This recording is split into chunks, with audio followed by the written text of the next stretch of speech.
Hello সুপ্রিয় শিক্ষার্থীবৃন্দু, আশা করি তোমরা সবাই ভালো আছো। আজকে প্রিপোজিশন নিয়ে আলোচনা করব। শুরুতেই আলোচনা করছে ফর নিয়ে। ফর গ্রহীতা অর্থে এখানে প্রকাশিত হয়েছে। এ নম্বর উদাহরণে বলা হচ্ছে corruption is a curse for a nation. একটি জাতির জন্য দুর্নীতি অভিশাপ। এখানে এই কার্স এর গ্রহীতা এ নেশন। ফর দ্বারা এখানে প্রকাশ করছে কে এই কার্সের গ্রহীতা, এই অভিশাপের গ্রহীতা কে? এই নেশন। এখানে বলা হচ্ছে এই কার্স এর গ্রহীতা হচ্ছে এই নেশন এবং ফর দ্বারা কি গ্রহীতা সেটা প্রকাশ করা হচ্ছে। এখানে এই কার্সের গ্রহীতা এই নেশন।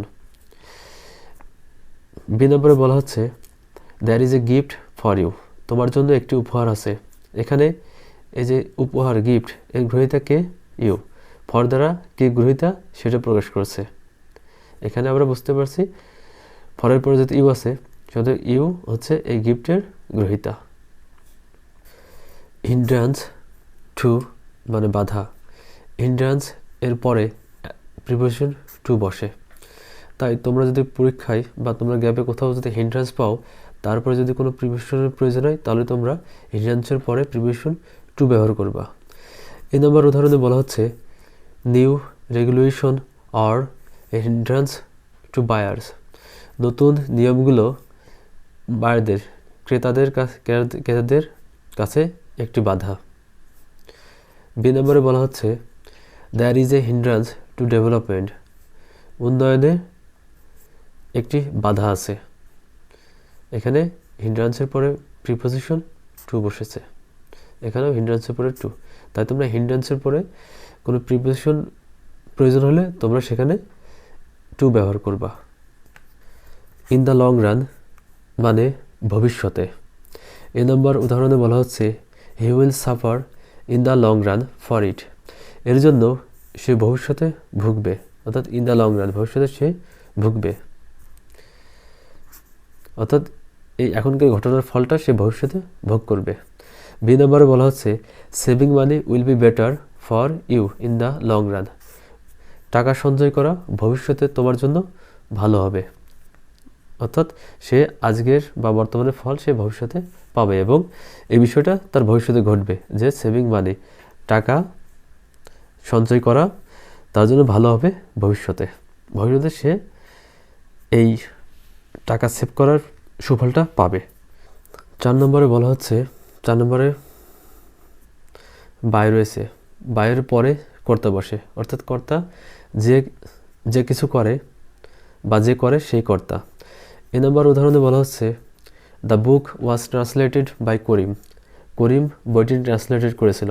এখানে বাইয়ের পরে কর্তা করিম বসেছে এবং করিম দ্য বুকটি ট্রান্সলেটেড করেছিল। এখানে এই ট্রান্সলেটের কাজটা বা ট্রান্সলেটের বিষয়টা বা কাজটি ঘটিয়েছিল করিম, আর এই বাইয়ের পরে কর্তা অর্থাৎ করিম বসেছে এবং করিম এই কাজটি করেছে। বি নম্বরে বলা হচ্ছে I was frightened by the anger in his voice. তার রাগান্বিত স্বর আমাকে ভীত করেছিল। এখানে ভীত করেছে ভীতকারী বা কে, এইখানে কে ভীত করছে বা ভীতকারী হচ্ছে the anger in his voice.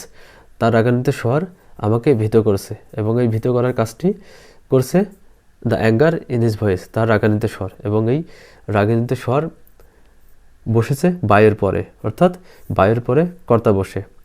এটা সাধারণত প্যাসিভ ভয়েসের ক্ষেত্রে বা প্যাসিভ সেন্টেন্সের ক্ষেত্রে এটা ব্যবহৃত হয় এবং এই দুটো সেন্টেন্সে প্যাসিভ সেন্টেন্স রয়েছে। আর প্যাসিভ সেন্টেন্সে সাধারণত বাইয়ের পরে কর্তা বসে এবং আমরা জানি যে করে সেই কর্তা বা কোনো কাজ ঘটায় আসলে কর্তা। 5 নম্বরে ডিভয়েড অব মানে হচ্ছে মুক্ত বা বর্জিত। এ নম্বরে বলা হচ্ছে she looks like devoid of joy. তাকে দেখে মনে হচ্ছে তার ভিতরে কোনো আনন্দ নেই বা সে আনন্দ বর্জিত, তার ভিতরে কোনো আনন্দ নেই। 2 নম্বর উদাহরণে বলা হচ্ছে his face was devoid of feeling. তার মুখে কোনো অনুভূতি ছিল না বা তার মুখ অনুভূতিহীন বা অনুভূতি বর্জিত। ডিভয়েডের পরে অব প্রিপোজিশন বসে। আবাইড বাই মানে হচ্ছে মেনে নেওয়া বা গ্রহণ করা। এ নম্বরে বলা হচ্ছে they don't abide by the social rules, সে সামাজিক নিয়মগুলো মেনে চলে না বা গ্রহণ করে না। অর্থাৎ প্রত্যেক সমাজেই যে মানুষের জীবন ধারণের জন্য কিছু যে কতিপয় নিয়মকানুন থাকে, সেই নিয়মকানুনগুলো সে মেনে নেয় না বা গ্রহণ করে না। বি নম্বরে বলা হচ্ছে footballers must abide by the referee's decision, ফুটবলাররা অবশ্যই রেফারির ডিসিশন মেনে নেবে বা গ্রহণ করবে। 9 নম্বরে বলা হচ্ছে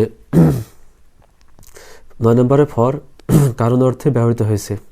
এখানে 9 নম্বরে বলা হচ্ছে কুষ্টিয়া ইজ ফেমাস ফর লালন আখড়া, লালন আখড়ার কারণে, এখানে ফর কারণ অর্থে ব্যবহৃত হয়েছে।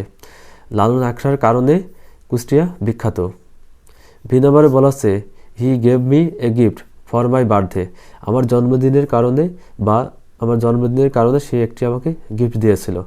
জন্মদিন না হলে সে হয়তো আমাকে গিফট দিত না, অর্থাৎ জন্মদিনের কারণেই সে আমাকে গিফট দিয়েছিল এবং এই আমাকে গিফট দেওয়ার কারণ হচ্ছে আমার জন্মদিন। 8 নম্বরে বলা হচ্ছে ইম্প্যাক্ট অন তীব্র প্রভাব অর্থে ব্যবহৃত হয়। এ নম্বরে বলা হচ্ছে morality does not have any impact on this criminal, এই ক্রিমিনালের উপর নৈতিকতার কোনো প্রভাব থাকে না এই ক্রিমিনালের উপরে। বি নম্বরে বলা হচ্ছে his speech made an impact on me, আমার উপর তার বক্তৃতা তীব্র প্রভাব তৈরি করেছিল বা তীব্র প্রভাব সৃষ্টি করেছিল।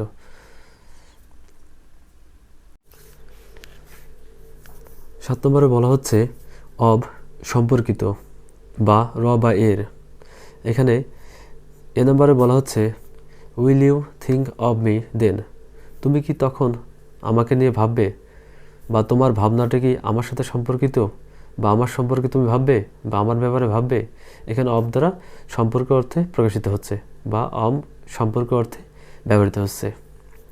বি নম্বরে বলা হচ্ছে consider the event of the last night, গত রাতের ঘটনাগুলো বিবেচনা করো, অর্থাৎ এই ঘটনাগুলো গত রাতের ঘটনা, অর্থাৎ হচ্ছে এই ঘটনাগুলো সম্পর্কিত গত রাতের সাথে বা গত রাতের সাথে সম্পর্কিত ঘটনাগুলো বিবেচনা করো। এখানে অব সম্পর্কিত বা বা এর অর্থে প্রকাশিত হচ্ছে।